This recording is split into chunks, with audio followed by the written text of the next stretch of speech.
John 12:20 through 33 just happens to be the scripture passage upon which the very first sermon I ever preached was based.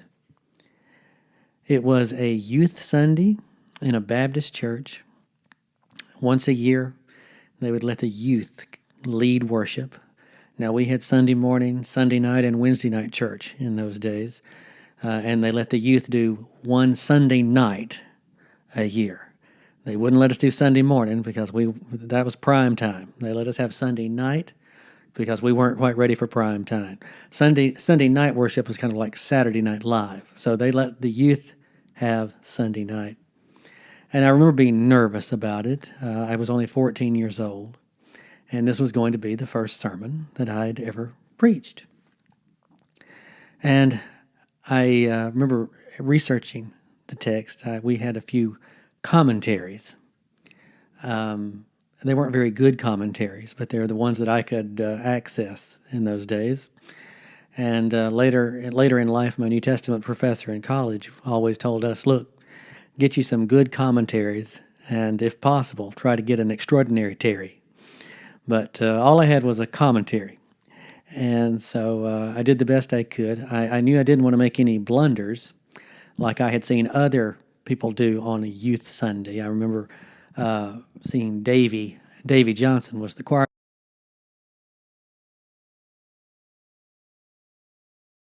song. Instead of doing an appropriate directing technique, he did the so I didn't want to do anything like that. And then I heard another youth sermon once where the preacher said that we should really be grateful for our parents, because when you think about it, if it wasn't for them, none of us would be here. So I wanted to do a good job, and I did the work. And I remember even that Sunday afternoon, getting ready, practicing in front of the mirror. And I had a sermon I worked up that I thought was about 20 minutes long, and I felt reasonably good about it. And that night came, and I got up and preached, and then I sat down and I looked at my watch, and the sermon lasted for about 6 minutes. So only twice as long as the time I've been talking right now. And I don't remember anything about the sermon other than the title. The title of that sermon was, "Have You Seen Jesus Lately?" I obviously focused in on the Greeks in the passage who come and they ask Philip, or they tell Philip, we wish to see Jesus. And so I focused on, have you seen Jesus lately? So I do remember that, if not much else, about that first sermon.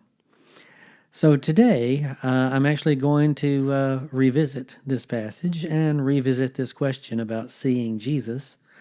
But I'm not going to go with, have you seen Jesus lately? I think I'm going to go more with, be careful what you wish for. For these Greeks wish to see Jesus. They wish to see Jesus in the same way that you or I might wish to see a hero, a favorite musician, a favorite actor, someone we admire, a famous person perhaps. They wish to see this Jesus who was doing extraordinary things, and they thought they knew what it was they wanted to see. But be careful what you wish for, because when the message got relayed to Jesus that the Greeks wanted to see Jesus, the Jesus that responds is not the Jesus that the Greeks were looking for. Instead of a powerful figure, what they got was a vulnerable figure. And instead of heroism, things that people would admire, strength and power and those kinds of things, instead they got a talk about dying. And that's kind of surprising for the Gospel of John. I'll confess to you that the Gospel of John has never been my favorite gospel. Jesus is the least human in the Gospel of John. He's almost a super hero. In John, Jesus doesn't need anybody to help him carry the cross. So it's kind of surprising that we run into this vulnerable Jesus talking about dying. We would expect that from the other Gospels. I've always really been drawn to Mark where Jesus is the abandoned sufferer, or Luke, where Jesus is the prophet for the oppressed and the marginalized, or even Matthew, a little less so with Matthew, but the kind of second delivering Moses that appears in Matthew as Jesus is imagined in Matthew. But in John, we get this strong, powerful Jesus, and yet, even in John, we are experiencing a Jesus that talks about vulnerability, giving up life in order to save it. The quote from Jesus occurs later on in our passage today, and he actually says, "Those who love their life lose it. Those who hate their life in this world will keep it." And this is a phrase that we hear throughout all of the Gospels in a slightly altered form, so it is clearly something that goes back to the historical Jesus and remained powerful in the early Christian communities. But it is an interesting thing to say. It's one of my favorite of Jesus' sayings. And it strikes me that even though Jesus says this quite a bit in the Gospels, we don't talk very much about dying in church. Now, you might think, well, of course we do. Yeah, we talk about it regularly. Usually when we talk about it, it's just merely a quick stepping stone to get to resurrection. We have services of death and resurrection.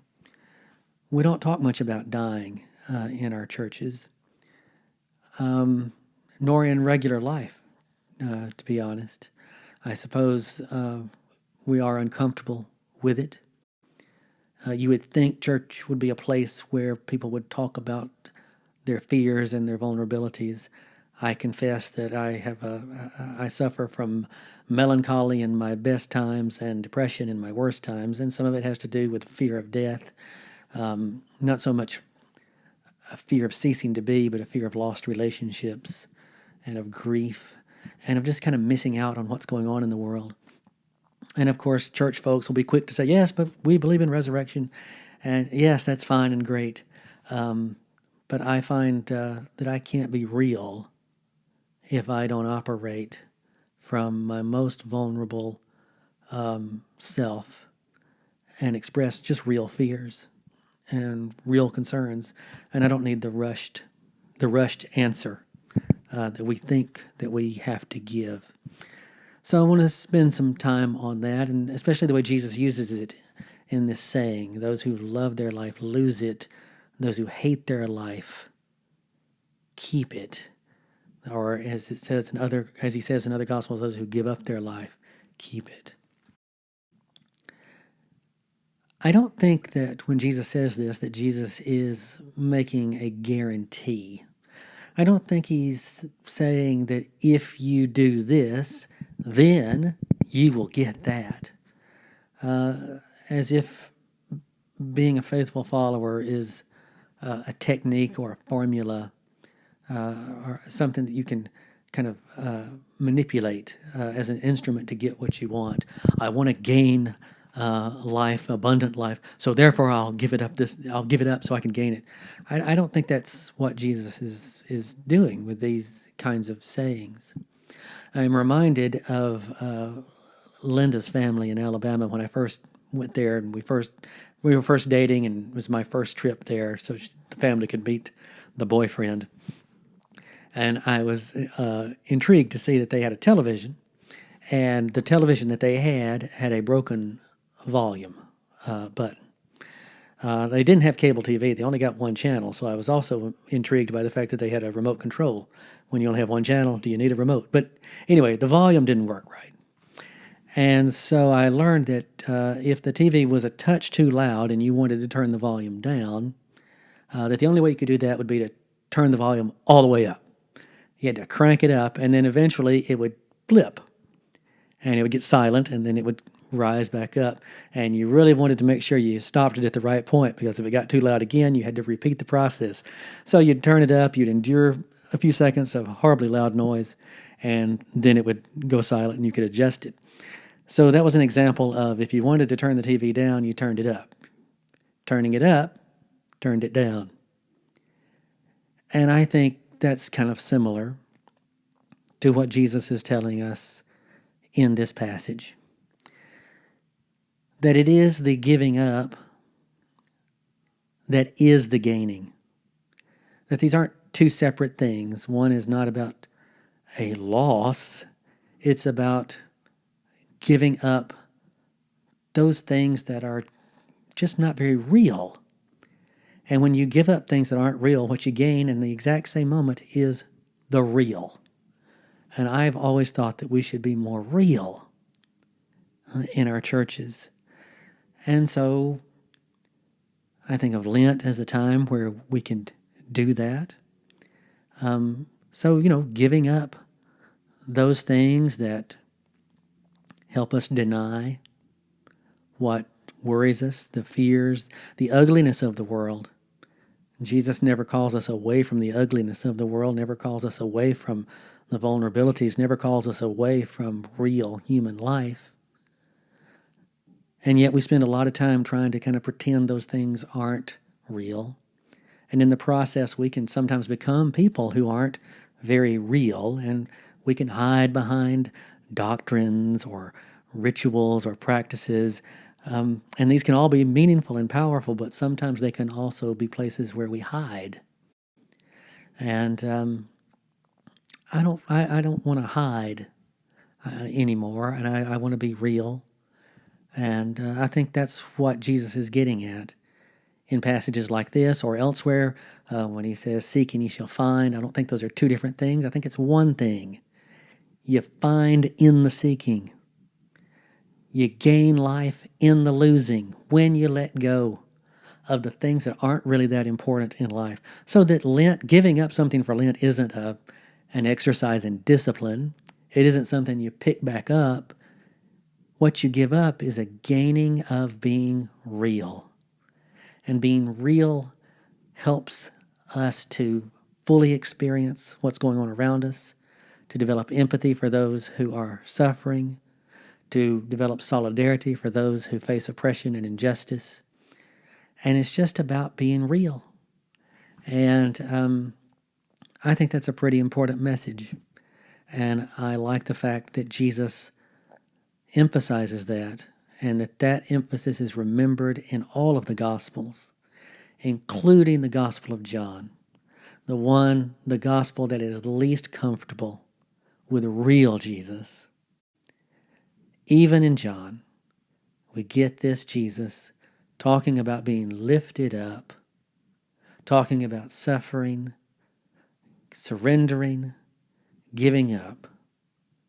Not because all of that is the first step towards Easter, the first step towards resurrection, but because Easter and resurrection are contained in the giving up and the surrendering of the things that we don't really need and the things that prevent us from being real. It is my prayer and hope for you that this season can be a time of getting real, not just for your own personal growth, but for your family and friends and for the community. Community is very important. When Jesus responds, part of his response is to say that when a single grain dies, it can be just a single grain, or it can produce. And we are called to produce. And that is my hope, because only real people can produce and multiply and grow. And that is what I would like for you, for our congregations, and what I would hope for in my own life. And I wish you a blessed week. I appreciate this opportunity. And this time when I preached this passage, I reached about 15 minutes. So that's almost 3 times as long as the first time I did it.